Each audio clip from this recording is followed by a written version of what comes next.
মানে দুনিয়া এমন এক জায়গা, সবচেয়ে সুন্দরী নারী দেখার পরেও তারে যদি বলেন আর দেখবেনি, কহ দেখবো তো কোনা নেই,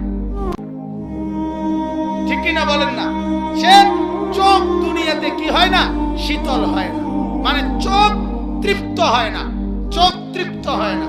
তো আল্লাহ বলে জান্নাতি বান্দা জান্নাতের প্রতিটা নিয়ামত দেখার পরে আর এর চাইতে সুন্দর হইতে পারে এটা কল্পনাও করবে না, এই চোখে দেখতেই চাইবে না, পূর্ণভাবে তৃপ্ত হয়ে যাবে।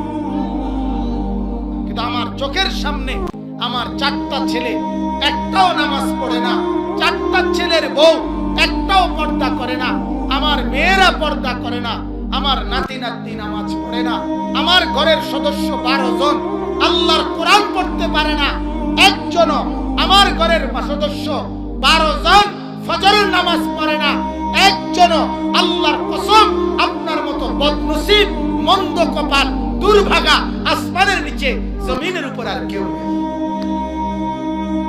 মুসলমান কি রেখে যাইতেছেন, কি রেখে যাচ্ছেন, কি রেখে যাচ্ছে?